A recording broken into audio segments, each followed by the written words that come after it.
et à tous d'être venus ce soir pour cette soirée spéciale organisée par l'Association végétarienne de France et L214. On est ravis de vous accueillir et on est ravis d'accueillir Élise et Martin.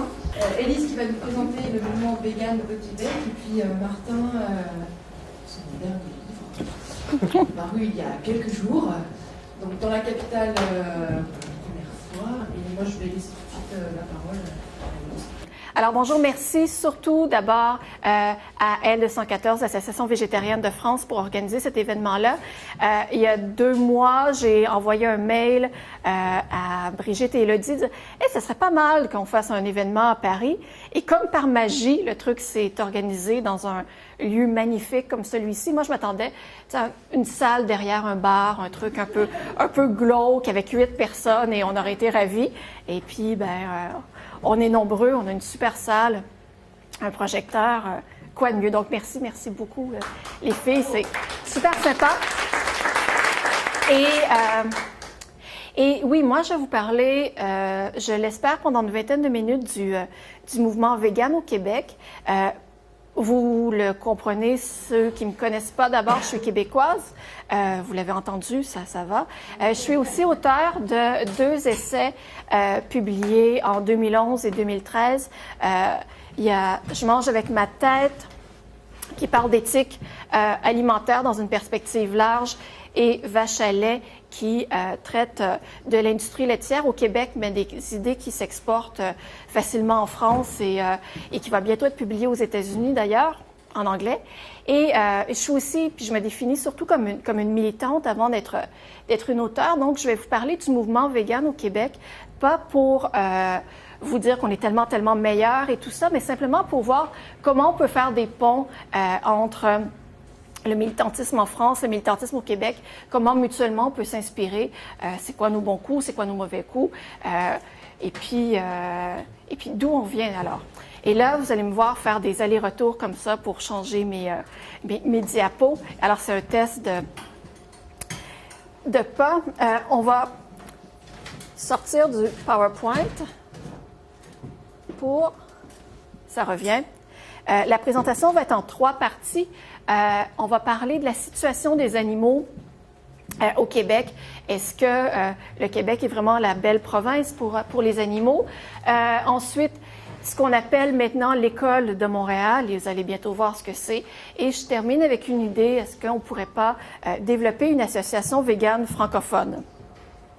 Alors, rapidement, pour celles et ceux qui ne connaissent pas le Québec, parmi vous, il ne doit pas y avoir grand monde, mais le Québec, c'est le petit truc en haut à droite là. C'est une province de 8 millions d'habitants. Ce qui est important de rappeler quand on parle du Québec, c'est que c'est une province francophone, à 80% francophone, mais qui est entourée d'anglophones. Les États-Unis, juste au sud de la frontière, c'est 320 millions de personnes. Le reste du Canada, à peu près 30 millions de personnes, majoritairement anglophones aussi.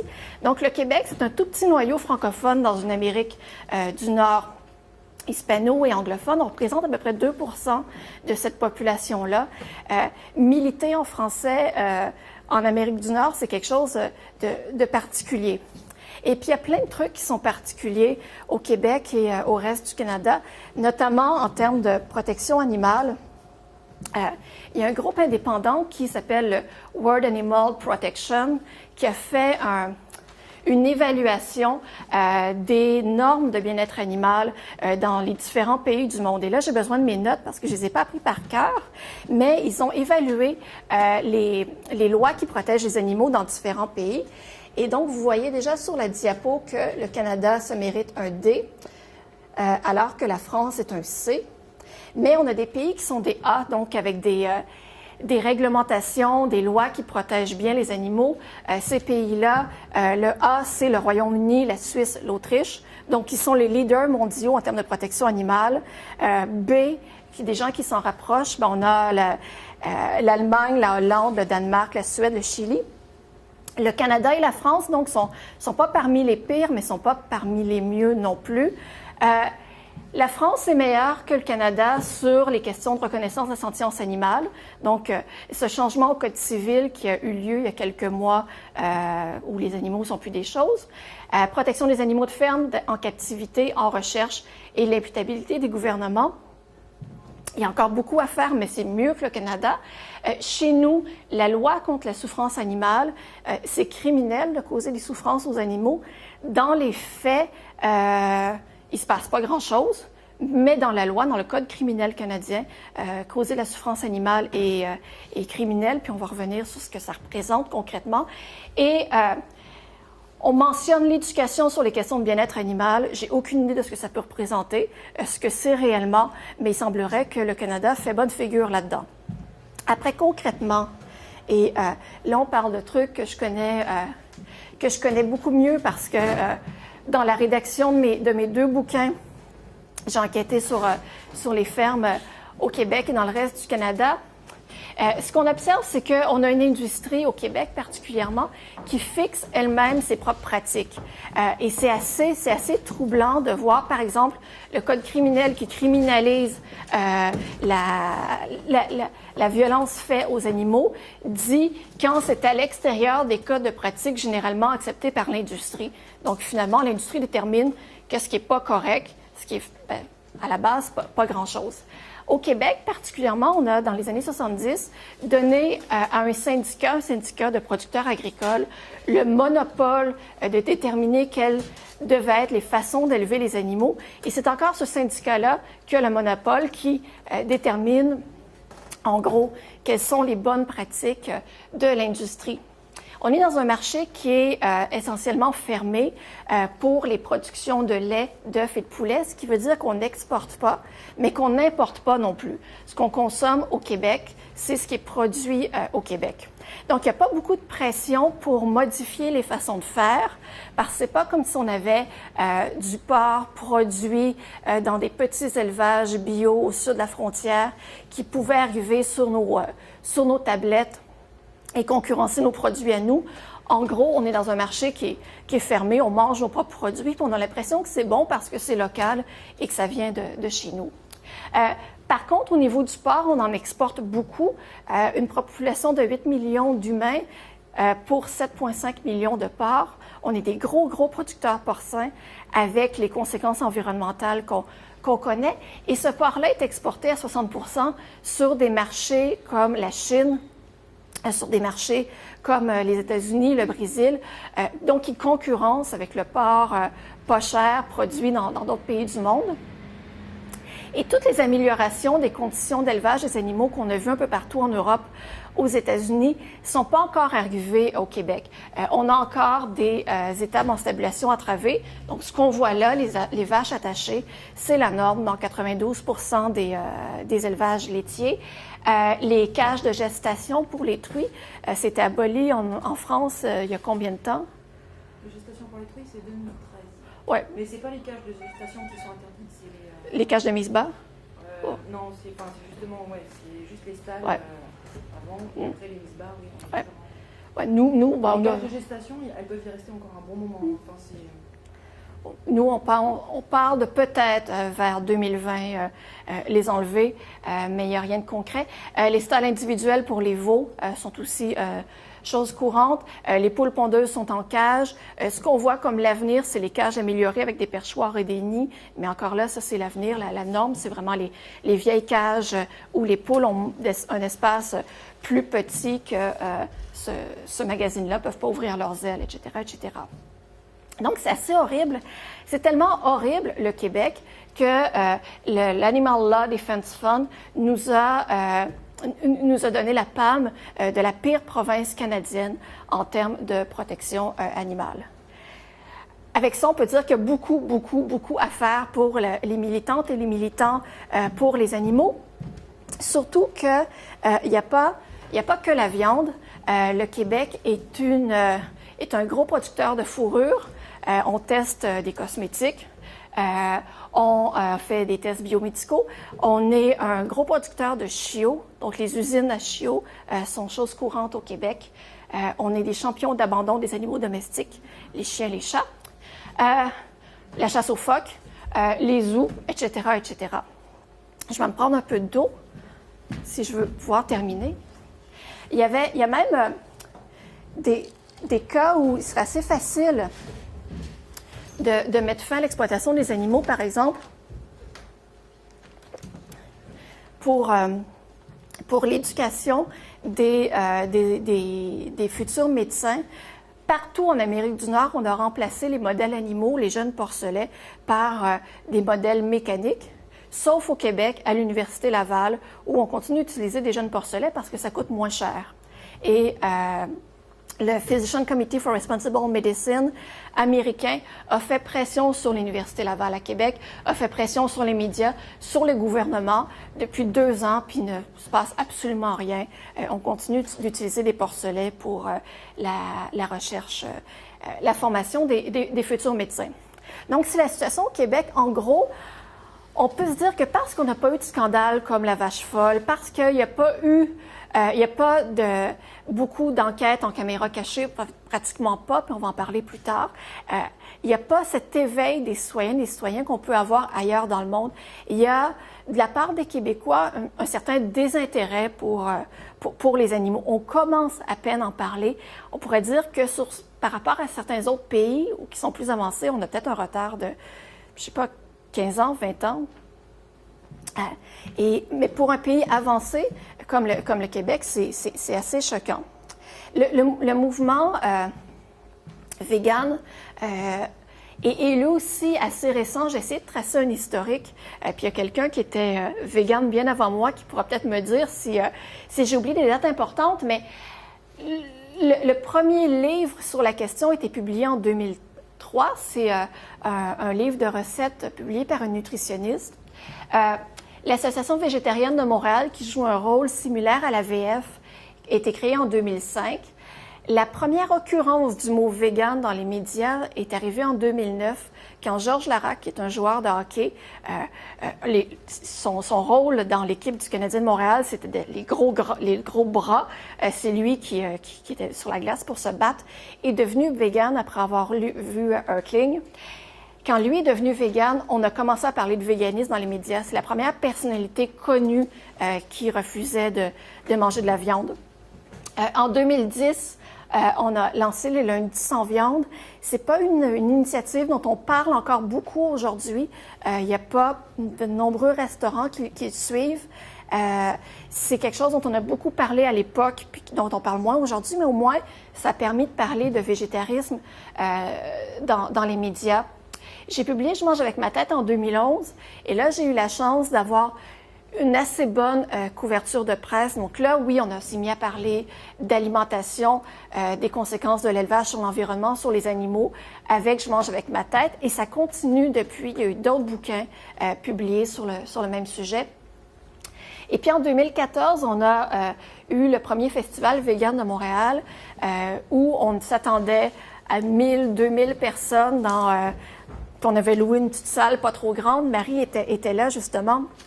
Et puis, on était assez surpris d'avoir 5000 personnes. Donc, c'était quand même un problème, mais un beau problème. Cette année, le festival revient, puis j'en parlerai dans un instant. Au niveau des groupes, il n'y a pas cette culture militante que je vois en France. Les groupes sont moins nombreux, moins présents. Et c'est surtout des groupes anglophones qui occupent le terrain. Il y a Mercy for Animals qui a été présent jusqu'à l'année dernière au Québec, qui a fait des enquêtes en caméra cachée, notamment dans un élevage de veaux du coin de Québec, où là, les veaux étaient littéralement battus. Et il y a eu énormément de retombées médiatiques de ça parce que c'était les premières images d'élevage au Québec. Mais Mercy for Animals est parti du Québec et contrôle maintenant tout des États-Unis et il n'y a plus d'enquête dans les élevages québécois. Et 2 groupes qui sont aussi très présents, la SPCA, qu'on connaît parce que c'est un refuge de chiens puis de chats, mais qui joue aussi un rôle d'inspecteur et qui font le lien, si on dit les choses simples, entre les accusations criminelles qu'il peut avoir dans des cas de violence extrême et les procureurs. Donc, joue une espèce de rôle d'avocat des animaux. Et la Humane Society International, qui sont présents au Canada, qui, eux, sont plutôt welfaristes, vont aller voir les différents paliers de gouvernement et puis les éleveurs pour les amener à améliorer les conditions d'élevage, parce que vous l'avez vu, il y a encore énormément à faire. Mais alors que d'un point de vue institutionnel, il n'y a pas grand-chose. Il y a plein de chouettes initiatives. Je ne vais pas vous parler des restaurants véganes à Montréal, où il y en a pratiquement un nouveau par mois qui s'ouvre, mais une belle initiative qui me semble inspirante, c'est celle du Burrito Project, le projet Burrito, où je crois que c'est un projet qui a lieu un peu partout dans le monde. À Montréal, c'est l'initiative d'étudiants de l'Université de Concordia. Martin Gibert aime. Donc, si Martin Gibert aime, c'est une bonne chose. Donc, le Burrito Project, qu'est-ce qu'ils font? C'est qu'ils font des burritos dans des cuisines de Concordia et ils distribuent ces burritos-là aux sans-abri partout au centre-ville de Montréal, gratuitement, évidemment. C'est bien sûr des burritos véganes et ces mêmes burritos-là sont aussi vendus dans les cafétérias des universités. Donc, on peut offrir des repas véganes pas chers dans les universités. Je pense qu'ils sont 1 ou 2 $, ces burritos-là. Les mêmes burritos qui sont donnés aux sans-abri. Donc, l'argent qu'on fait en les vendant dans les universités sert à les offrir aux sans-abri. D'autres belles initiatives. Matenat, qui est une marque de sacs, de portefeuille, tout ça, vegan, fait à partir de bouteilles de plastique recyclé, vend ses produits partout dans le monde, s'identifie comme vegan. Donc, c'est pas juste vegan par hasard. Ils mettent le véganisme de l'avant, est une compagnie montréalaise. Ils vont même jusqu'à empêcher leurs employés de consommer des produits d'origine animale au bureau. Ils obligent le véganisme sur les lieux de travail. Ça a été médiatisé, tout ça, puis finalement, ça a été accepté. C'est anecdotique, mais maintenant, il y a un salon de manicure, d'où viennent mes ongles d'ailleurs, à Montréal, qui est vegan. Donc, évidemment, c'est pas énorme, mais ça rappelle que le véganisme, c'est pas juste la viande. Il y a des produits d'origine animale, il y a des tests sur des animaux dans les cosmétiques. Donc, un salon manicure pédicure complètement vegan, tenu par une militante, qui rappelle aussi que les vernis ongles traditionnels sont toxiques, puis pour les manicuristes. Je vous parlais du festival vegan. Il revient cette année, le 7 novembre. C'est au marché Bon Secours. Pour celles et ceux d'entre vous qui connaissez Montréal, c'est ce lieu historique dans le vieux Montréal. Ça va être beaucoup plus grand que l'année passée. Encore sur une journée avec des conférences, des démos culinaires et puis des stands. On a aussi un nouveau projet qui est chouette. Ça s'appelle Versus. Versus, c'est un magazine vegan qui est l'initiative d'une photographe et d'un graphiste. Donc, c'est un magazine avec une facture visuelle très, très léchée. Vous avez ici la couverture et j'ai photographié l'intérieur.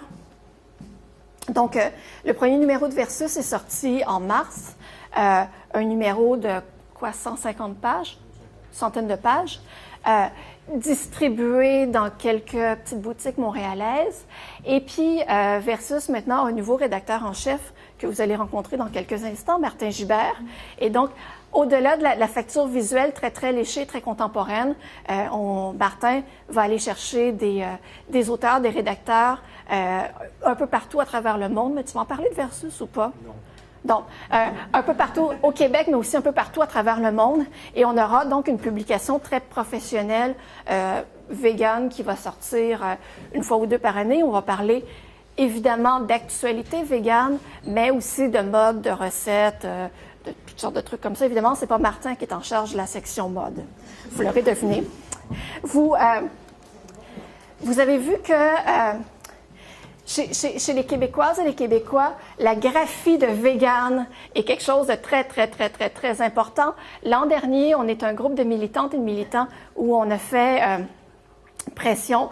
On est tombé dans dans un gros débat, comment on écrit vegan. Est-ce qu'on l'écrit en anglais V-E-G-A-N? Est-ce que c'est V-E-G-A-N? Et puis, on a milité pour la graphie épicène, donc végane. C'est la graphie qui a été adoptée par le festival. C'est aussi celle qui est reprise dans le Larousse. Et à force dans le Robert, pardon, et puis à force de l'utiliser, on a eu, par exemple, dans la presse, qui est le grand quotidien montréalais, une première page pendant le festival qui titrait « Le charme des véganes » avec notamment des recettes de Marie Laforêt. Mais on a donc eu le mot « vegan » en première page du cahier bouffe gourmand de la presse avec la graphie épicène. Maintenant, il faut convaincre les Français d'écrire « vegan » en français. L'École de Montréal, c'est pas une appellation officielle. Je mets bien le « école » entre guillemets. C'est par contre une expression qu'on se disait entre nous un peu à la blague et puis qui va être consacrée dans quelques semaines dans la réédition de l'éthique animale de Jean-Baptiste Villemer au PUF, dans le Cossage. Il emploie l'expression « l'École de Montréal ». Est-ce que c'est une vraie école? On ne sait pas trop, mais il y a quand même un groupe d'intellectuels qui travaillent sur les questions d'éthique animale. Et puis, il se passe quelque chose d'assez particulier en ce moment chez ce groupe d'intellectuels-là. Il n'y a pas une espèce de vision, il n'y a pas une école de pensée commune, il y a beaucoup de débats à l'intérieur de ce petit groupe-là, mais il y a quand même une certaine entraide. Je vais vous présenter 9 personnes de ce groupe-là. C'est des gens qui travaillent sur des questions différentes. On parle beaucoup d'intersectionnalité, de liens entre les différentes formes d'oppression. C'est aussi multidisciplinaire. On s'engueule entre nous, donc comme je vous disais, mais aussi on s'entraide beaucoup. Et c'est peut-être ce qui fait que, par exemple, oui, vous avez là aujourd'hui 2 auteurs qui ont publié des livres, mais il se publie plein de trucs, il y a plein de conférences, il y a plein de réflexions d'éthique animale qui se fait, puis je pense qui émergent de ces réflexions-là. Il y a Valérie Giroux. Sur cette photo-là, c'est la blonde du milieu. Donc, être blonde n'est pas nécessaire pour faire partie de l'École de Montréal, mais ça aide. Donc, Valérie Giroux, c'est publié la première thèse en éthique animale dans le monde francophone. Valérie est aujourd'hui coordonnatrice du Centre de recherche en éthique de l'Université de Montréal. Et puis, elle a traduit avec Renan Larue en français, ça s'appelle comment, le Francione? Le petit traité de véganisme de Gary Francione qui vient tout juste de paraître en français. Puis Valérie défend une thèse abolitionniste. Il y a Sophie Gaillard qui est juste à côté de Valérie à gauche. Elle est avocate à la SPCA. C'est aussi avec elle qu'on a lancé le manifeste « Les animaux ne sont pas des choses » au Québec, dont on va reparler dans un instant.